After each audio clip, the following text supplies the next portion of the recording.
ചെയ്യാൻ പോകുന്നതെന്ന് പറഞ്ഞാൽ പുതിയതായിട്ടൊരു എംബ്രോയ്ഡറി പഠിക്കുകയല്ല ചെയ്യുന്നത്. ഇന്ന് പഠിച്ചതൊക്കെ വെച്ച് ഒരു ഡിസൈനാണ് ചെയ്യാൻ പോകുന്നത്. ഡിസൈൻ ചെയ്യുന്നതെന്ന് പറഞ്ഞാൽ ഏറ്റവും ഈസിയായ വേയിലാണ് ഞാൻ ചെയ്യുന്നത് കാണിക്കുന്നത്. എന്നാൽ നമുക്ക് അത്യാവശ്യം വർക്കുള്ള രീതിയിലും എന്നാൽ ഏറ്റവും ഈസിയിലുമായിട്ട് ഒന്ന് കാണിച്ചു തരാം. ചുരിദാർ തയ്ക്കാൻ അറിയാത്തവരും വിഷമിക്കേണ്ട. ചുരിദാറിനുള്ള മെറ്റീരിയൽ വാങ്ങിച്ചിട്ട് മെറ്റീരിയലിൻ്റെ കൂടെ നമ്മൾ ഈ ഡിസൈൻ ചെയ്തോടെ കൂട്ടി കൊടുത്ത് അവരെ കൊണ്ട് സ്റ്റിച്ച് ചെയ്യിപ്പിച്ചാൽ മതി. ആ രീതിയിലാണ് ഞാനിത് പറഞ്ഞു തരുന്നത്. സ്വന്തമായിട്ട് തയ്ക്കാൻ അറിയാവുന്നവർക്ക് യാതൊരു ചിലവും ഇല്ലാതെ സ്വന്തമായിട്ട് ഇത് തയ്ച്ചെടുക്കാവുന്നതാണ്. അപ്പോൾ നമുക്ക് വീഡിയോയിലേക്ക് കിടക്കാം. ഇത് ചുരിദാർ തയ്ക്കാൻ വേണ്ടിയിട്ടുള്ള മെറ്റീരിയലാണ് ഈ എടുത്തിട്ടിരിക്കുന്നത്. ഇത് കണ്ടില്ല, ഇത് ഒരേപോലെ പുള്ളിയാണ്, നല്ല കോട്ടൻ്റെ മെറ്റീരിയലാണ്. ഈ മെറ്റീരിയൽ വെച്ചാണ് ചുരിദാർ ഞാൻ തയ്ക്കാൻ പോകുന്നത്. അപ്പോൾ ഇതെന്ന് പറഞ്ഞാൽ ഇപ്പോഴത്തെ ചൂടിനൊക്കെ ഇടാൻ നല്ല സുഖമായിട്ടുള്ളൊരു മെറ്റീരിയലാണ്. പക്ഷേ ഇതിങ്ങനെ ഒരേ പുള്ളി ആയതുകൊണ്ട് ഇതിൻ്റെ ഫ്രണ്ട് വശത്ത് ഡിസൈൻ ചെയ്യാൻ നമ്മുടെ ഈ ഹാൻഡ് എംബ്രോയ്ഡറി ഒക്കെ ഇച്ചിരി സ്വല്പം ഇത് പ്രയോഗിച്ചാലോ എന്നൊക്കെ ആലോചിച്ചു. പക്ഷേ ഈ ഒരു പുള്ളിയിൽ നമുക്ക് എംബ്രോയ്ഡറി ചെയ്താൽ ഒരെടുപ്പും വരികയില്ല. അപ്പോൾ ഞാൻ ഇത് ചെയ്യാൻ പോകുന്നതെന്ന് പറഞ്ഞാൽ ഇതിലൊരു തരം ക്രീം കളറാണ് ഫുള്ള് ഡിസൈൻ വരുന്നത്. ഇത് മുഴുവൻ ഡാർക്ക് കളറാകാതെ ഈ ക്രീം കളറിലാണ് ഞാനിതിൽ ഒരു ഡിസൈൻ ചെയ്യാനായിട്ട് പോകുന്നത്. ഡിസൈൻ ചെയ്യാന്ന് പറഞ്ഞാൽ ഒന്നുമില്ല, ഒരു സ്റ്റിച്ചിങ്ങും അറിയത്തില്ലാത്തവർക്കും നമ്മളിങ്ങനെ ഒരു മെറ്റീരിയൽ എടുത്ത് തയ്ക്കാൻ കൊടുക്കുമ്പോൾ അതിന് മുൻപേ നമ്മൾക്ക് ഇതുപോലെ ഈ നമ്മൾ എടുക്കുന്ന ക്ലോത്തുമായിട്ട് മാച്ചിങ് ഉള്ള ഒരു ക്ലോത്ത് വീട്ടിലുണ്ടെങ്കിൽ അല്ലെങ്കിൽ ഒരു 1/2 മീറ്റർ വാങ്ങിയാൽ ഇങ്ങനെ സ്റ്റിച്ച് ചെയ്യാൻ പറ്റും. ഇത് ഡാർക്ക് ഇത് തീരെ നൈസ് തുണിയായതുകൊണ്ട് ഒരു പീസ് ഇട്ട് കഴിഞ്ഞാൽ നമ്മളുടെ ഈ അടിയിലത്തെ ഈ ഡിസൈൻ ഈ ക്ലോത്തിൽ തെളിഞ്ഞ് കാണും. അതുകൊണ്ട് ഞാൻ 2 ലെയർ ഇട്ടാണ് ഇതിൻ്റെ മുകളിൽ വെച്ചാണ് ചെയ്യാൻ പോകുന്നത്. അപ്പോൾ 2 ലെയർ ഇടുമ്പോൾ ഇതിൻ്റെ ഡിസൈനൊന്നും കാണത്തില്ല. അപ്പോൾ ഇനിയിപ്പം ഇതൊട്ടും സ്റ്റിച്ചിങ് അറിയത്തില്ലാത്തവർക്ക് വേണ്ടിയിട്ടാണ് ഞാൻ ഇത്രയും വിശദമായിട്ട് പറയാൻ പോകുന്നത്. എന്താണെന്ന് വെച്ചാൽ ഞാൻ തൊട്ട് മുമ്പേ ഒരു ചുരിദാറിന് ഡിസൈൻ ചെയ്യുന്നത് കാണിച്ചായിരുന്നു. അപ്പോൾ സ്റ്റിച്ചിങ് അറിയത്തില്ലാത്തവർക്ക് മനസ്സിലാകുന്ന പോലെ ഒത്തിരി വിശദമായിട്ട് പറഞ്ഞിട്ടില്ലായിരുന്നു. അതായത് ഒരു ചതുര പീസ് ഫ്രണ്ടിൽ വെക്കാൻ പോവുകയാണ്. ഫ്രണ്ടിൽ നെക്കിൻ്റെ യോക്ക് പോർഷനിൽ ഒരു ചതുര പീസ് വരുന്ന പോലെയാണ് വെക്കാൻ പോകുന്നത്. അതായത് അതിൻ്റെ ഈ മുകൾ വശം നെക്ക് വരുന്ന ഭാഗമാണ് ഇതെന്ന് വിചാരിക്കുക. താഴോട്ട് ഇങ്ങനെ. അപ്പോൾ 2 ലെയറായിട്ടാണ് ഞാൻ ഇട്ടേക്കുന്നത്. നമ്മൾ അളവെടുക്കേണ്ടതെന്ന് പറഞ്ഞാൽ ഞാൻ പറഞ്ഞല്ലോ, സ്റ്റിച്ച് ചെയ്യാൻ അറിയാൻ മേലാത്തവർക്കും ഈ നമ്മൾ തയ്ക്കാൻ കൊടുക്കുന്ന മെറ്റീരിയലിൻ്റെ കൂടെ ഇതുപോലെ ഒരു പീസ് നമ്മൾ ഡിസൈൻ ചെയ്ത് അവരുടെ കയ്യിൽ കൊടുത്തിട്ട് പറയാം ഇത് നമ്മുടെ നെക്കിൽ വെക്കാനുള്ളതാണ്, നെക്കിൻ്റെ ഒരു അടയാളമാണ് ഞാൻ ചെയ്തേക്കുന്നത് ഇതെന്ന് പറഞ്ഞു കഴിഞ്ഞാൽ അവരത് വെച്ച് അടിച്ച് അവരത് ശരിയാക്കി തരും. നിങ്ങളുടെ ആശയം പറഞ്ഞു കൊടുത്താൽ മതി. അപ്പോൾ കാണിക്കാനുള്ള സൗകര്യത്തിന് ഞാൻ ഈ ക്ലോത്ത് ഒന്ന് തിരിച്ചിട്ടിട്ടുണ്ട്. അപ്പോൾ ഈ മുകൾ വശത്തായിട്ട് നിങ്ങളുടെ ചേർന്ന് വരുന്ന ആ ഭാഗമാണ് നെക്കായിട്ട് വരുന്നത്. അപ്പോൾ ഇതിൻ്റെ വീതി ഞാൻ എടുക്കാൻ പോകുന്നതെന്ന് പറഞ്ഞാൽ ഇവിടെ നെക്ക് വരും, താഴേക്ക് നമ്മുടെ യോക്കിൽ താഴോട്ടുള്ള ഭാഗമായിട്ട് വരുന്നതാണ്. ഒരു ചെസ്റ്റ് കവർ ചെയ്യുന്ന അത്രയും ഒരു ഇറക്കം വരണമെങ്കിൽ, അതായത് നമ്മുടെ ഒരു വയറിന് തൊട്ട് മുകളിൽ വരെ ചെസ്റ്റ് കവർ ചെയ്യുന്ന അത്രയും എടുക്കണമെങ്കിൽ ഒരു 13 ഇഞ്ച് ഇറക്കം നമുക്ക് ചെയ്ത് കഴിയുമ്പോൾ 13 ഇഞ്ച് ഇറക്കം കിട്ടണമെങ്കിൽ മുകളിൽ ഒരു തയ്യൽ തുമ്പ് പോകും, താഴെ നമുക്ക് മടക്കി അടിക്കാനും പോകും. ആ കുറഞ്ഞു പോകേണ്ട, ഒരു 1.5 ഇഞ്ച് ഇട്ടേക്കുക. ഒരു 1.5 ഇഞ്ച് ഇട്ടിട്ടാണ് ഞാൻ ഇത് വെച്ചിരുന്നത്. കാരണം നമുക്ക് താഴേക്ക് ഉള്ള ഭാഗം അവർ മടക്കി അടിച്ചോളും. ഇത് ഞാനിവിടെ നിന്ന് മാർക്ക് ചെയ്ത് കൊടുക്കുകയാണ്. 14.5 ഇഞ്ചിലാണ് മുകളിൽ ഈ ഒരു അളവിൽ നിന്ന് 14.5 ഇഞ്ച് താഴേക്കാണ് ഞാനിപ്പോൾ ഈ ഒരു സ്ട്രെയിറ്റ് ലൈൻ വരച്ചിരിക്കുന്നത്. അപ്പോൾ ഇത്രയും വെച്ച് നമുക്ക് കട്ട് ചെയ്തെടുക്കേണ്ടതാണ്. അതുപോലെ തന്നെ ഈ ക്ലോത്തിൻ്റെ വീതി ഞാൻ എടുത്തേക്കുന്നത് 10.5 ഇഞ്ച് ഇവിടെ തയ്യൽ ഇച്ചിരി ആയിട്ടുള്ള പോർഷനുണ്ട്. അപ്പോൾ ഒരു 10.5 ഇഞ്ച് വീതിയും 14.5 ഇഞ്ച് ഇറക്കത്തിലുമാണ് ഞാൻ ഈ ഒരു ക്ലോത്ത് ഇപ്പോൾ ഇതൊന്ന് വെട്ടിയെടുക്കാൻ പോവാണ്. 10.5 ഇഞ്ച് വീതിയിലും 14.5 ഇഞ്ച് ഇറക്കത്തിലും ഞാൻ ഈ പീസ് ഇങ്ങനെ വെട്ടിയെടുക്കുകയാണ്. നമ്മൾ ക്ലോത്തിൻ്റെയൊക്കെ മുകളിൽ വെച്ച് ഇങ്ങനെ വെട്ടുമ്പോൾ ഒന്ന് സൂക്ഷിക്കുക. ക്ലോത്ത് എങ്ങാനും ഇടയ്ക്ക് കയറി വെട്ടിപ്പോയി കഴിഞ്ഞാൽ പണി വാളും. അതുകൊണ്ട് ക്ലോത്തിൻ്റെ മുകളിൽ വെച്ച് വെട്ടുമ്പോൾ ഇത് നല്ല വിരിച്ച് ചുളിവൊന്നും ഇല്ലാതെ ഇടുക. അപ്പോൾ നമ്മൾ ആ ഒരളവിൽ ഇത് വെട്ടിയിരിക്കുകയാണ്. ഞാൻ പറഞ്ഞില്ല, ഇത് കനം കുറഞ്ഞ പീസായതുകൊണ്ട് 2 പാളി ഞാൻ എടുത്തിട്ടുണ്ട്. കനം ഉള്ളതാണെങ്കിൽ 2 പാളി എടുക്കേണ്ട ആവശ്യമില്ല. അപ്പോൾ ഇപ്പോൾ നിങ്ങൾക്ക് സ്റ്റിച്ചിങ് അറിയത്തില്ലാത്തവർക്ക് നെക്ക് എങ്ങനെയാണ് മാർക്ക് ചെയ്യേണ്ടതെന്ന് ഞാൻ പറഞ്ഞു തരാം. ഇത് കറക്റ്റ് നേരെ നടുക്ക് വെച്ച് മടക്കി. അപ്പോൾ ഇവിടെയാണ് ഫോൾഡിങ് ഉള്ള വശം. ഫോൾഡിങ് കട്ട് ചെയ്ത ആ വശം ഇവിടെ ഞാനിങ്ങനെ ഒന്ന് തിരിച്ച് മടക്കി വയ്ക്കുകയാണ്. അപ്പോൾ നമ്മുടെ നെക്ക് വരാൻ പോകുന്നത് ഈ ഭാഗത്താണ്. മനസ്സിലാകുന്നുണ്ടോ? ക്ലിയർ ആകുന്നത്? നെക്ക് ഈ ഭാഗത്ത് വരും. ഇങ്ങോട്ട് നമ്മൾ താഴോട്ട് ചെസ്റ്റ് പോർഷനാണ് വരുന്നത്. അപ്പോൾ ഇത് നമ്മുടെ ഷോൾഡർ ഭാഗത്താണ് വരുന്നത്. അപ്പോൾ ഇനി ഞാനൊന്ന് മാർക്ക് ചെയ്ത് കാണിക്കാം. ഞാൻ ഒരു സാധാ നെക്ക് അകലമാണ് കാണിക്കുന്നത്. നമുക്ക് സാധാരണ വെട്ടുമ്പോൾ ഒരു 2.25-3 ഇഞ്ചൊക്കെയാണ് ഒരുമാതിരി വെണ്ണമുള്ളവർക്കും എല്ലാം ഒരു 2.25 കൂടുതൽ നെക്ക് വീതിയുടെ ആവശ്യമില്ല. പോലെ അഥവാ പോട്ടെ 3 ഇഞ്ച്. അപ്പോൾ നമ്മൾ അതിനേക്കാളും അപ്പം നെക്ക് തയ്ക്കാൻ അതിനേക്കാളും ഒരു 1/2 ഇഞ്ച് കൂടെ കണ്ട് ഇടുക. അതായത് 3 ഇഞ്ച്. കാരണം ഡിസൈൻ ചെയ്യാനുള്ള വീതി നമ്മൾ കറക്റ്റ് നെക്ക് വെട്ടുന്ന അകലം 3 ഇഞ്ച് എടുക്കുകയാണെങ്കിൽ അതിനേക്കാളും ഒരു 1/2 ഇഞ്ച് കൂടെ ഇപ്പുറത്ത് വെച്ചാൽ നമ്മുടെ ഡിസൈനുകൾ ചെയ്യാവുള്ളൂ. കാരണം അല്ലെങ്കിൽ കഴുത്ത് വെട്ടുമ്പോൾ അത് വെട്ടി തയ്ക്കുമ്പോൾ അത് അകത്ത് ആയി പോകാതിരിക്കാൻ വേണ്ടി ഡിസൈനുകൾ ഒരു 1/2 ഇഞ്ച് നമ്മൾ കഴുത്തിൻ്റെ വെട്ടുന്നതിനേക്കാളും 1/2 ഇഞ്ച് ഉള്ളിലേക്ക് കയറ്റിയേ ചെയ്യാവുള്ളൂ. ഒരു 6 ഇഞ്ച് കഴുത്ത് ഞാനങ്ങ് നോക്കുവാണ്. ഫ്രണ്ട് കഴുത്ത് 6 ഇഞ്ചൊക്കെ 5.5 തൊട്ട് ഒക്കെയാണ് സാധാരണ എല്ലാവരും എടുക്കുന്നത്. അപ്പോൾ ഒരു 6.5 ഇഞ്ച് തൊട്ടേ നമ്മൾ കഴുത്തിലെ ഡിസൈനും അതിനകത്തോട്ട് ഈ ഒരു ഭാഗത്ത് ചെയ്യേണ്ട, അതിൻ്റെ വെളിയിലോട്ട് ചെയ്താൽ മതി. അതറിയാൻ വേണ്ടിയാണ് അങ്ങനെ ചെയ്തത്. ഇവിടെയും ഞാൻ ആ ഒരു 3 ഇഞ്ച് മാർക്ക് ചെയ്യുകയാണ്. മാർക്ക് ചെയ്തു. ഇനിയിപ്പോൾ ഇത് തീരെ അറിയാൻ മേലാത്തവർക്ക് വേണ്ടി ഞാനിതൊന്ന് സ്ട്രെയിറ്റ് ആയിട്ടൊന്ന് വരച്ച് കാണിക്കാം. നമ്മളുടെ 3 ഇഞ്ച് വെച്ച് മുകളിലത്തെ 3 ഇഞ്ചിൽ നിന്ന് താഴത്തെ ഈ 3 ഇഞ്ചിലേക്ക് ഞാൻ വരച്ചു. പിന്നെ 6 ഇഞ്ച് ഇറക്കം വരച്ച് അവിടേക്കൂടെ ഇങ്ങനെ വരച്ചു. ഇനി നമ്മൾ വട്ടമാണ് കഴുത്ത് വരയ്ക്കുന്നതെങ്കിൽ ഇവിടെ ഇങ്ങനെ ഒന്ന് വളച്ച് എടുത്താൽ വട്ടക്കഴുത്തായി. ചതുര കഴുത്താണെങ്കിൽ ഇതിങ്ങനെയോ അല്ലെങ്കിൽ കുറച്ചുകൂടി ഉള്ളിലേക്ക് എടുത്തോ ഇങ്ങനെ വളച്ചായ ചതുരം, ഇങ്ങനെ സ്ട്രൈറ്റ് വരച്ചാൽ ചതുരമാവും. അപ്പോൾ നെക്കിൻ്റെ കാര്യം ഇത്രയുമാണ് ചെയ്തത്. നെക്ക് ഇത് ഇപ്പറേ വശം കൂടെ തിരിച്ചറിയാൻ വേണ്ടി നമ്മൾ ഈ ചെയ്ത മാർക്കിങ് ഇങ്ങനെ വെച്ച് ഇവിടേക്കൂടെ മാർക്ക് ചെയ്യുന്നു. ആ ഒരു 1/2 ഇഞ്ച് ഇപ്പത്തൂടെ മാർക്ക് ചെയ്യുന്നു. അല്ല എങ്കിൽ ചോക്ക് കറക്റ്റ് ഇതിപ്പോൾ നല്ലതായിട്ട് ചോക്ക് കൊണ്ട് മാർക്ക് ചെയ്തിട്ട് തിരിച്ചൊന്ന് മടക്കി വെക്കുകയാണെങ്കിൽ അപ്പുറത്തൂടെ അത് തെളിഞ്ഞ് വരും. ഇത് ക്രീം കളർ ആയതുകൊണ്ട് ഈ ക്രീം കളറിൽ ഞാൻ ഒത്തിരി വരയ്ക്കുന്നില്ല. ഞാനതുകൊണ്ട് ഇപ്പുറത്തൂടെ ഈ മാർക്കിങ് ഒന്ന് കാണിക്കുന്നതേ ഉള്ളൂ. അപ്പോൾ നിവർത്ത് വയ്ക്കുകയാണ്. നിവർത്ത് വയ്ക്കുമ്പോൾ നമുക്ക് ഇവിടേക്കും ആ ഒരു ഡിസ്റ്റൻസ് കണ്ട് എത്രയായിരുന്നു നമ്മൾ 3 ഇഞ്ച് ആയിരുന്നല്ലോ എടുത്തേ. 3 ഇഞ്ച് ഇങ്ങോട്ടും എടുത്തു. ഇവിടെ നമ്മൾ ആ മാർക്കിങ് ചെയ്തിട്ടുള്ളത് കൊണ്ട് ഈ 3 ഇഞ്ച് ഇവിടുത്തെ ഇതൂടെ താഴോട്ടൊന്ന് വരച്ചു. അതിൽ നിന്ന് 1/2 ഇഞ്ച് ഇപ്പുറവും വരച്ചു. നെക്ക് വരച്ചു. അപ്പോൾ ഈ നെക്കിൻ്റെ ഈ ലൈനിനേക്കാളും ഞാൻ പറഞ്ഞല്ലോ ഡിസൈൻ വരയ്ക്കുമ്പോൾ നമ്മൾ ചെയ്യുമ്പോൾ എപ്പോഴും ഒരു 1/2 ഇഞ്ചിൽ താഴെ നിൽക്കണം. അതുപോലെ ഇവിടെയും. അപ്പോൾ ഈ ഒരു ഇതുണ്ടേ ഇവിടെ ഒരു 1/2 ഇഞ്ച് ഇപ്പുറത്തോട്ട് ഞാൻ വരച്ചു. ഇത്രയൊന്നും വരയ്ക്കേണ്ട ആവശ്യമില്ല. കാരണം ഈ ചോക്ക് നമ്മൾ നല്ല വശത്താണല്ലോ വരയ്ക്കുന്നത്. ഇത് നിങ്ങൾക്ക് മനസ്സിലാകാൻ വേണ്ടിയാണ് ഞാൻ ഇത്ര ഇങ്ങനെ വരച്ച് കാണിച്ചത്. ഈ ഒരു ഭാഗത്തിന് വെളിയിൽ നമുക്ക് ഡിസൈൻ ചെയ്യാം. എന്തോ ഡിസൈൻ വേണമെങ്കിൽ ചെയ്യാം. അത് വെട്ടിപ്പോകുന്ന പോർഷൻ അല്ലാത്തതുകൊണ്ട് ഈ ഒരു ഭാഗത്ത് ഡിസൈൻ ചെയ്യാം. പിന്നെ ഇതേപോലെ നേരെ ഒരു ചതുര പീസ് നമ്മുടെ ഫ്രണ്ടിൽ ഇരിക്കുന്നതിനേക്കാളും ആ ചതുരം താഴേക്ക് വരുമ്പോൾ ഇച്ചിരി ഒന്ന് വീതി കുറഞ്ഞു വരുന്നതാണ് കാണാൻ ഭംഗി. അതുകൊണ്ട് തന്നെ ഞാൻ ഒന്നുകൂടെ നേരെ നടുക്കൂടെ മടക്കി താഴത്തെ 10.5 ഇഞ്ചായിരുന്നല്ലോ നമ്മൾ മുകളിൽ വീതി എടുത്തത്. ആ വീതി ഇവിടെ വരുമ്പോൾ ഒരു 8 ഇഞ്ചൊക്കെ വരുന്ന പോലെ, അല്ലെങ്കിൽ മടക്കി 4.5 ഇഞ്ച് വരുന്നത് പോലെ മടക്കി അടിക്കുമ്പോൾ 8 ഇഞ്ചേ വരുള്ളൂ. ഒരു 1/2 ഇഞ്ച് തയ്യൽ തുമ്പ് കൊടുത്താണ് ഞാനൊരു സ്വല്പം മേളിൽ നിന്ന് അതിങ്ങോട്ട് ഒന്ന് ചരിച്ച് വരുന്ന പോലെ ഒന്ന് വെട്ടി ഇതിനൊരു ഷേപ്പിന് താഴേക്ക് വരുമ്പോൾ നമ്മുടെ ഈ ചതുരത്തിന് ഒരു വീതി കുറച്ച് കൊടുക്കണം. അതാണ് കാണാനൊരു ഭംഗി. അപ്പോൾ എത്ര സ്റ്റിച്ച് ചെയ്യാൻ അറിയാൻ മേലാത്തവർക്ക് ഇത്രയൊക്കെ ചെയ്യുന്നതിന് ഒരു പ്രയാസമില്ലല്ലോ. ഇത്ര ചെയ്യുന്നതിന് പ്രയാസം വല്ലതും ഉണ്ടോ? ഇല്ലല്ലോ. അപ്പോൾ നെക്ക് ഓക്കെ ആയില്ലേ? ഇതൊക്കെ ബാക്കി തയ്ക്കാനുള്ളത് അവർ തയ്ച്ചോളും. നിങ്ങൾ വെട്ടുകയോ ഒന്നും വേണ്ട. ജസ്റ്റ് ഒന്ന് മാർക്ക് ചെയ്ത് നമുക്ക് ഡിസൈൻ ചെയ്യാനുള്ള സ്പേസ് എവിടെയാണെന്ന് അറിയാൻ വേണ്ടി. അതേപോലെ തന്നെ ഈ വെളിയിൽ നിന്ന് ഒരു 1/2 ഇഞ്ച് അകത്തോട്ട് മാർക്ക് ചെയ്യാം. 1/2 ഇഞ്ച് നമുക്ക് മാർക്ക് ചെയ്യണമെന്നില്ല. അതൊന്ന് കണക്ക് കൂട്ടിയാൽ മതി. കാരണം അവർക്ക് തയ്ക്കാനുള്ള സ്ഥലം വേണമല്ലോ. നമ്മൾ തന്നെയാണ് തയ്ക്കുന്നതെങ്കിൽ നമ്മളത് കണക്ക് കൂട്ടി ചെയ്താൽ മതി. 1/2 ഇഞ്ച് ഉള്ളിലേക്ക് മടക്കി അടുക്കി വെച്ച് ലേസ് വല്ലതൊക്കെ വെക്കുന്നുണ്ടെങ്കിൽ അതിനായിട്ടൊക്കെ ഉള്ള സ്പേസാണ്. അഥവാ പൈപ്പിംഗ് ആണ് സൈഡ് വെക്കെങ്കിൽ അതോ ഒക്കെ ചെയ്യാനൊരു 1/2 ഇഞ്ചെങ്കിലും നമ്മൾ സ്പേസ് ഇട്ടിരിക്കുക. ഇനി ഈ ഒരു സ്പേസിൽ നമുക്ക് എന്ത് ഡിസൈൻ നമ്മൾ പഠിച്ചാൽ ഏത് ഡിസൈൻ വേണമെങ്കിലും നമുക്കിനി ചെയ്ത് കഴിഞ്ഞിട്ട് ഈ ഒരു പീസും നമ്മുടെ ഈ മെയിൻ മെറ്റീരിയലിലൂടെ കൊടുത്തു കഴിഞ്ഞാൽ അവർ അത് വെച്ച് അറ്റാച്ച് ചെയ്ത് തരും.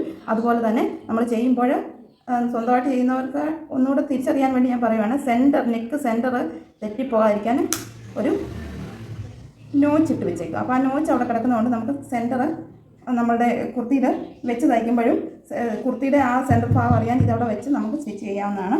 ഇനിയിപ്പോൾ ഈ ഒരു പീസിൽ നമുക്ക് എന്ത് ഡിസൈൻ വേണമെങ്കിലും ചെയ്യാം. ഇത് എംബ്രോയ്ഡറി റിങ്ങിൽ വെച്ച് നമുക്ക് സൗകര്യമുള്ള പോലെ ഡിസൈൻ ചെയ്യാവുന്നതാണ്. അപ്പോൾ മനസ്സിലായോ? ഇനിയിപ്പോൾ ഈസി ആയിട്ട് ചെയ്യുന്ന ഡിസൈനാണ് ചെയ്യാൻ പോകുന്നത്. മെഷീനിൽ സ്റ്റിച്ച് ചെയ്യാൻ അറിയാൻ മേലാത്തവർക്കായതുകൊണ്ട് മെഷീനിലുള്ള ഡിസൈൻ എന്താ കാണിക്കുന്നത്. നേരത്തെ മെഷീനിലുള്ള ഡിസൈൻ ആയിരുന്നു കാണിച്ചത്. ഇനിയിപ്പോൾ ഹാൻഡ് എംബ്രോയ്ഡറി ഏത് സ്റ്റിച്ച് ചെയ്താലും നമുക്ക് ഇത് ചെയിൻ സ്റ്റിച്ച് ചെയ്തിട്ട് ഒരു 2-3 വള്ളി പോലെ ചെയ്ത് ഫ്ലവറുകളോ എങ്ങനെ വേണമെങ്കിലും നമുക്കിത് ഡിസൈൻ ചെയ്യാവുന്നതാണ്. ഞാനിവിടെ ഇതുപോലെ വെറുതെ കുറച്ച് ലൈനുകൾ ഇടുകയാണ്. ഈ ലൈനുകളാണ് ഇതല്ലേ, ഇങ്ങനെ ലൈനുകൾ ഇടുന്നു. ഇടയ്ക്ക് ഈ ലൈനുകളുടെ ഇടയ്ക്ക് ചെറിയ ചെറിയ ലൈനും കൂടി ഇടുകയാണ്. ഇതെല്ലാം നമ്മൾ എന്തെങ്കിലും ഒരു സ്റ്റിച്ച് നമുക്ക് ഇഷ്ടമുള്ള ഏതെങ്കിലും ഒരു സ്റ്റിച്ച് ചെയ്തിട്ട് അതിൻ്റെ നടുക്ക് ഓരോരോ ഫ്ലവറും ഇടയ്ക്കോ ഒക്കെ നമ്മളുടെ ഇഷ്ടം പോലെ ചെയ്യാവുന്നതാണ്. ഇത്രയും ഞാൻ വരച്ചുള്ളൂ. ബാക്കിയും കൂടെ ഭാഗം കൂടെ അതുപോലെ ഒന്ന് വരയ്ക്കുകയാണ്. ഇങ്ങനെ വെറുതെ വരയ്ക്കുന്നതേ ഉള്ളൂ.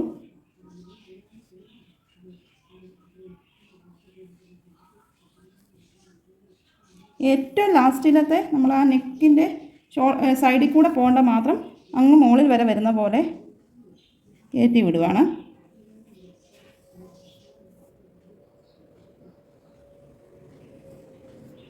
കണ്ടില്ലേ, ഇങ്ങനെ കുറേ വരകൾ ഞാനിങ്ങനെ വരച്ചു. അല്ല വെറുതെ ഇതിലെല്ലാം അങ്ങ് വരച്ചതാണ്. ആ വരയിൽ കൂടെ ഇനി ഞാൻ എംബ്രോയിഡറി ചെയ്തിട്ട് കാണിക്കാം. ഞാനിപ്പോൾ ബാക്ക് സ്റ്റിച്ചിൽ ഇതിൻ്റെ വള്ളികൾ ചെയ്തുകൊണ്ടിരിക്കുകയാണ്. ബാക്ക് സ്റ്റിച്ച് ചെയ്യുന്നത് നമ്മൾ പഠിച്ചതായിരുന്നല്ലോ. ഇത് 6 നൂലിട്ടാണ് ചെയ്യുന്നത്. അതുകൊണ്ടാണ് ഇത്രയും തിക്കായിട്ട് ബാക്ക് സ്റ്റിച്ച് വരുന്നത്.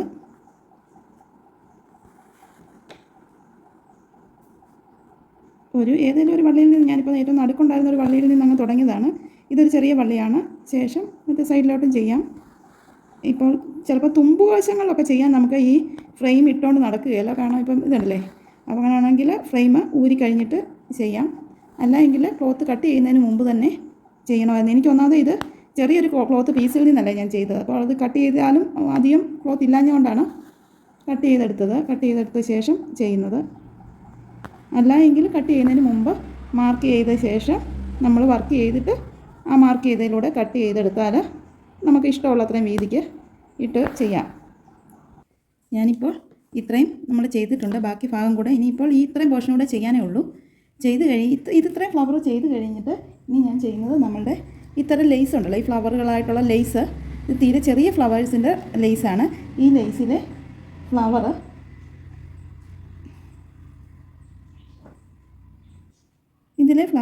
ഇങ്ങനെ നമുക്ക് ഇതുണ്ടല്ലേ, ഇങ്ങനെ ഇവിടെ രണ്ടിടത്തായിട്ടാണ് ഇത് അറ്റാച്ചായിട്ട് വരുന്നത്. ഇവിടെ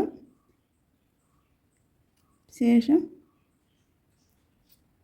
ഇതുണ്ടല്ലേ, ഈ ഫ്ലവർ ഇങ്ങനെ നമുക്ക് കട്ട് ചെയ്ത് അല്ലേ, ഇതിൻ്റെ ഇവിടെ ഒന്ന് കട്ട് ചെയ്യുക, ശേഷം ഇവിടെ ഒന്ന് കട്ട് ചെയ്യുക. അങ്ങനെയാണെങ്കിൽ രണ്ട് പോയിൻറ്റിലാണ് ഇതിൻ്റെ കണക്ഷൻ വരുന്നത്. ആ 2 ഭാഗം കട്ട് ചെയ്ത് കഴിഞ്ഞാൽ നമുക്ക് ഇങ്ങനെ സെപ്പറേറ്റ് ചെയ്ത് ഓരോ ഫ്ലവറുകളായിട്ട് കിട്ടുന്നതാണ്.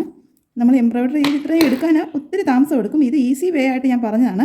ഈ ഫ്ലവറുകൾ ഞാനിപ്പോൾ ഒന്ന് ജസ്റ്റ് ഒന്ന് വെച്ച് കാണിക്കാം. ഇത് കണ്ടില്ലേ, ഇങ്ങനെ ഓരോന്നിൻ്റെ മുകളിൽ വയ്ക്കുകയാണ്. ഞാൻ കുറേയും കൂടെ വെട്ടി വെച്ചിരുന്നു. ഇതെല്ലാം ഇങ്ങനെ ഓരോന്നിൻ്റെ മുകളിൽ വെച്ച് ഗ്ലൂ കൊണ്ട് ഒട്ടിച്ചാൽ മതി. അല്ല എങ്കിൽ നമുക്ക് തയ്ച്ച് പിടിപ്പിക്കണമെങ്കിൽ പിടിപ്പിക്കാം. കണ്ടില്ല, നല്ല ഭംഗിയായില്ല നമ്മൾ ഇത്. ഇനി ഇച്ചിരിയും കൂടെ കൂട്ടണമെന്നുണ്ടെങ്കിൽ ഇവിടെയെല്ലാം ഈ 6 ഇടയിലല്ലാതെ ഒരു 3 ഇട നൂലിൽ ഗ്രീൻ കളറിൽ ഓരോ ഡേയ്സി അങ്ങനെയും കൂടെ ഞാൻ ചെയ്ത് കാണിക്കാം. ഇപ്പോൾ ഇത്ര നല്ല ഭംഗിയില്ലേ, ബാക്കിയും കൂടെ ചെയ്തിട്ട് ഞാൻ കാണിക്കാം. അപ്പോൾ നമ്മൾ ഇത്രയും മുഴുവൻ വള്ളികളും ബാക്ക് സ്റ്റിച്ചിൽ ചെയ്തിട്ടുണ്ട്. ഇനിയിപ്പോൾ ഞാൻ 3 ഇഴയിലാണ് ഗ്രീൻ ത്രെഡ് 3 ഇഴയിൽ എടുത്തിരിക്കുകയാണ്. ഈ 3 ഇഴയിൽ എടുത്തിട്ട് ഇനി ചെയ്യുന്നത്, ഞാൻ പറഞ്ഞില്ലേ, ഇടയ്ക്കൊക്കെ നമുക്ക് ഓരോ ഡേയ്സിയിൽ ഓരോ ലീഫ് കൊടുക്കാവുന്ന. അപ്പോൾ ഇതുകൂട്ട് ഫ്ലവർ വരുന്ന ഭാഗമല്ലാതെ ഒരു ഇച്ചിരി ഗ്യാപ്പായിട്ട് വരുന്ന ഭാഗത്തൊക്കെയാണ് ഞാൻ ലീഫ് കൊടുക്കാൻ പോകുന്നത്. ഇതേപോലെ തന്നെ ഡേയ്സി ചെയ്യാൻ അറിയാമല്ലോ എല്ലാവർക്കും. ഇതേപോലെ നമ്മൾ ഇങ്ങനെ ഒരു സ്വല്പം നീളത്തിലാണ് ചെയ്യുന്നത്. ലീഫായിട്ട് ചെയ്യുന്നതുകൊണ്ട് കണ്ടില്ലേ, ഇങ്ങനെ ഒന്ന് ചെയ്യുന്നു. ഒത്തിരി വലിക്കരുത്, വലിച്ചാൽ അതങ്ങ് ചേർന്ന് പോകും. വലിക്കാതെ ഇങ്ങനെ കണ്ടില്ലേ, ഒരു ലീഫായി. ഇനിയിപ്പോൾ ഇടയ്ക്ക് എവിടെയെങ്കിലുമൊക്കെ കുറച്ച് ലീഫുകൾ കൊടുക്കുവാണ്. കൂടുതൽ ഗ്യാപ്പുകളുള്ള ഭാഗത്തൊക്കെ ആയിട്ട് നമുക്ക് ലീഫ് കൊടുക്കാം. ഇങ്ങനെ ഒരു സ്വല്പം ചരിച്ച് മേളിലേക്ക് എടുക്കുമ്പോഴാണ് ആ ഒരു ലീഫിൻ്റെ ആ ഒരു ഭംഗി വരുന്നത്. ഇതല്ലേ, ഇങ്ങനെ ഒരു സ്വല്പം ചരിച്ച് മേളിലേക്കായിട്ട് ഡേയ്സി ചെയ്യുക. അപ്പോൾ ഇതൊരു ലീഫ് പോലെ ഇരുന്നോളും. ഈ ഭാഗത്ത് വെള്ളം കൊടുക്കാം. അങ്ങനെ എല്ലായിടത്തും ഒന്നും കൊടുക്കണ്ട, എവിടെയെങ്കിലുമൊക്കെ ഗ്യാപ്പുള്ള അടുത്ത് കുറച്ചൊക്കെ മാത്രമായിട്ട് കൊടുത്താൽ മതി. അങ്ങനെ കുറച്ച് ലീഫുകളൂടെ ചെയ്തിട്ട് ഞാൻ ഫ്ലവർ ചെയ്യുന്നത് കാണിക്കാം. ഇനി ഇടയ്ക്കൂടെയൊക്കെ ഒരു ലീഫൊക്കെ കൊടുത്തിട്ട് നിർത്താം. അപ്പോൾ നമ്മുടെ ഈ നെക്ക് ഫുള്ള് ചെയ്തിരിക്കുകയാണ്. യോക്ക് ഡിസൈനാണ് ഇത്. ഞാൻ ഇനിയിപ്പോൾ ഈ റിങ് മാറ്റി ഇതിപ്പോൾ എടുത്തിരിക്കുകയാണ്. ഇങ്ങനെയാണ് വരുന്നത് ഫുള്ള്. അപ്പോൾ ഇനിയിപ്പോൾ നമുക്ക് ഫ്ലവറിൻ്റെ പോർഷനാണ് ചെയ്യാനുള്ളത്. ഫ്ലവർ ഞാൻ സ്റ്റിച്ച് ചെയ്യുന്നില്ല, ഗം വെച്ച് ഒട്ടിക്കുന്നേ ഉള്ളൂ. അപ്പോൾ ഗം വെച്ച് ഒട്ടിക്കാനായിട്ട് നമ്മൾ ശരിക്കും ഒരു ന്യൂസ് പേപ്പർ ഇട്ടിട്ട് അതിൻ്റെ മുകളിൽ വെച്ച് ഗം വെച്ച് ഒട്ടിക്കുന്നതാണ് നല്ലത്. അല്ലെങ്കിൽ ഈ ക്ലോത്തിലൂടെ ഗമ്മ് വെളിയിലെത്തി നമ്മൾ ഒട്ടിക്കുന്ന പ്രതലത്തിലെല്ലാം പറ്റാനിടയുണ്ട്. അതുകൊണ്ട് ന്യൂസ് പേപ്പർ വെച്ചിട്ട് ചെയ്യുന്നതാണ്. ന്യൂസ് പേപ്പർ അടിയിലിട്ടിട്ടാണ് ആവശ്യത്തിന് ഫ്ലവേഴ്സ് ഇങ്ങനെ വെട്ടിയെടുത്തിട്ടുണ്ട്. ഇനി ഇപ്പോഴേ ചെയ്യാൻ പോകുന്നതെന്ന് പറഞ്ഞാൽ നമ്മൾ ഒട്ടിക്കേണ്ട പോർഷനിൽ ഇതല്ലേ B7000 എന്നുള്ള ഈ ഗ്ലൂ ഇട്ടാണ് ഞാൻ ഒട്ടിക്കുന്നത്. ഒട്ടിക്കേണ്ട പോർഷനുകളിലെല്ലാം ഓരോ ഗമ്മിൻ്റെ ഓരോരു തുള്ളി അവിടെ കൊടുക്കുകയാണ്. 50 രൂപയാണ് ഈ ട്യൂബിലെ ഗമ്മിൻ്റെ വില. ഗമ്മ് നല്ലതായിട്ട് ഇങ്ങനൊന്ന് എല്ലായിടത്തും ഇപ്പം ഞാൻ ഗമ്മ് വെച്ചിട്ടുണ്ട്. ഇനി ശേഷം ഇത് അടച്ച് വയ്ക്കുക.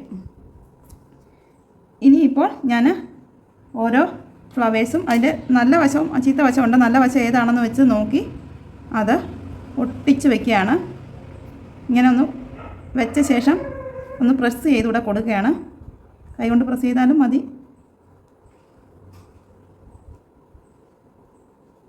ഇതിൻ്റെ നല്ല വശം നോക്കി നന്നായിട്ട് പ്രസ് ചെയ്ത് കൊടുക്കുന്നുണ്ട്. ശേഷം ഇത് അനക്കാതെ വെക്കണം. അനക്കാതെ ഒരു 48 മണിക്കൂർ കഴിഞ്ഞിട്ടേ വാഷ് ചെയ്യുകയൊക്കെ ചെയ്യാവുള്ളൂ. ഈ ഒരു ഗമ്മ നല്ല ഗമ്മാണ്. ഇങ്ങനെയൊന്നും അലക്കിയാലോ ഒന്നും പ്രശ്നം വരുന്നതല്ല. സാധാ ഫാബ്രിക് ഗ്ലൂവിനേക്കാളും ഒന്നുകൂടെ എനിക്കിഷ്ടം ഇതാണ്. കാരണം ഇതങ്ങനെ പോകാറില്ല. ഞാൻ ഇങ്ങനെയുള്ള ലേസുകളോ എന്തെങ്കിലുമൊക്കെ വർക്കുകൾ ഇങ്ങനെ ഒട്ടിക്കുന്ന വർക്കുകളൊക്കെ ചെയ്യാൻ ഇതാണ് യൂസ് ചെയ്യുന്നത്. അല്ലാതെയുള്ള സാധാ ഫാബ്രിക് ഗ്ലൂ ഞാൻ നേരത്തെയൊക്കെ ചെയ്ത് നോക്കുമ്പോൾ അതൊക്കെ കുറച്ച് അലക്കയൊക്കെ കഴിയുമ്പോൾ സ്റ്റോണും ഒക്കെ ഉള്ള വർക്കുകളൊക്കെ ചെയ്തിട്ട് അതൊക്കെ പോയിട്ടുണ്ട്. പക്ഷേ ഇത് അങ്ങനെ വലിയ കംപ്ലൈൻറ്റ് ഇല്ലാത്ത ഒരു സാധനമാണ്. അപ്പം വേണ്ട നല്ലൊരു കോമ്പിനേഷനല്ലേ ഈ റെഡും ഇതിലോട്ട് വരുമ്പോഴത്തേനെ. ഡേയ്സി കൊണ്ട് കുറച്ചുകൂടെ ഒക്കെ കൊടുത്താലും കുഴപ്പമില്ല. ഞാനിപ്പോൾ അധികം കൊടുത്തിട്ടില്ല. ഒന്നുകൂടെ വർക്ക് റിച്ച് ആക്കണമെന്നുണ്ടെങ്കിൽ ഡേയ്സി കൊടുക്കാം. ഇത് കണ്ടല്ലേ, ഇപ്പോൾ ഫുള്ള് കൊടുത്തു കഴിയുമ്പോൾ ഇതേപോലെയാണ് വരുന്നത്. ഇത് കണ്ടല്ലേ. ഇനി ഇപ്പോഴും നമ്മൾ ഇവിടെ എല്ലാ കോണുകളും മടക്കി അടിച്ച് ക്ലോത്തിലേക്ക് വെക്കുകയാണ്. ഇത് കണ്ടല്ലേ, ഈ പോർഷനിലാണ് നെക്ക് വരുന്നത്. ഈ നെക്കിൽ ഞാൻ ആ ഡ്രസ്സിൻ്റെ അതിലൊരു പൈപ്പിംഗ് കൂടെ വേണമെങ്കിൽ കൊടുത്താൽ നെക്കിൻ്റെ ഈ മുകൾ ഭാഗം പ്ലെയിൻ ആകാതിരിക്കാം. പൈപ്പിങ്ങോ ലേസോ എന്തെങ്കിലും ഒരു കൊടുത്തു കഴിഞ്ഞാൽ ഒരു എടുപ്പ് വരും. ഇങ്ങനെയാണ് നമ്മുടെ അപ്പം ഡിസൈൻ ലാസ്റ്റ് ലുക്ക്. ഇനി ചുരിദാറിൽ അറ്റാച്ച് ചെയ്തിട്ട് കാണിക്കാം. ഇങ്ങനെയാണ് നമ്മുടെ കുർത്തി തയ്ച്ച് കഴിഞ്ഞിട്ടുള്ള ഫൈനൽ ലുക്ക് വരുന്നത്. അതിൻ്റെ ഫ്രണ്ടിൽ ഇതല്ലേ നമ്മൾ ഫ്രണ്ടിൽ ചെയ്ത ഡിസൈന്. കുറച്ചുകൂടെയൊക്കെ ഡേയ്സിയിൽ ലീഫുകൾ കൊടുക്കാമായിരുന്നു. ഞാൻ അധികം ലീഫുകൾ കൊടുത്തിട്ടില്ല. കുറച്ചുകൂടെയൊക്കെ നമുക്ക് വർക്ക് വലുതാക്കണമെന്ന് തോന്നുവാണെങ്കിൽ അങ്ങനെ ചെയ്യാം. ഇത് ഞാൻ ഒരു സാധാ ഒരു ക്ലോത്ത് വെറുതെ ചൂടുകാലത്ത് ഇടാൻ വേണ്ടിയിട്ടുള്ളതായിട്ട് തയ്ച്ചതുകൊണ്ട് ചെയ്തു എന്ന് മാത്രം. പിന്നെ ഒത്തിരി ഡിസൈനൊന്നും ചെയ്യാനുള്ള വിലയൊന്നും ഈ മെറ്റീരിയലിനില്ല കേട്ടോ. അപ്പോൾ ഈ കുർത്തി എങ്ങനെയാണ്, നിങ്ങൾക്ക് ഇഷ്ടപ്പെട്ടോ? ഞാൻ ഈ കുർത്തി ഇട്ടിട്ട് പുറത്തോട്ട് ഇറങ്ങിയപ്പോൾ എൻ്റെ മോൻ ചോദിച്ചത് എന്തോന്നേ ഇത് കാട് ഇറങ്ങി വരുന്ന പോലെ ഉണ്ടെന്നാണ്. അങ്ങനെ തോന്നുന്നുണ്ടോ?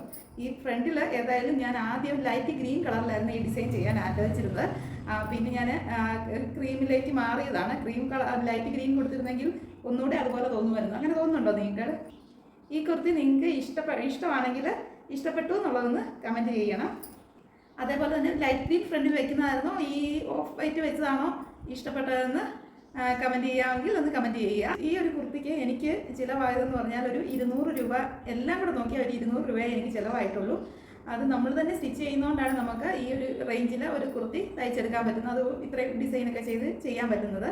അതുകൊണ്ട് തന്നെ നമുക്ക് സ്വന്തമായിട്ട് സ്വല്പം ഇച്ചിരിയൊക്കെ ഇങ്ങനത്തെ പരിപാടികളൊക്കെ അറിയാമെങ്കിൽ സ്റ്റിച്ച് ചെയ്യാനൂടെ പഠിക്കുക.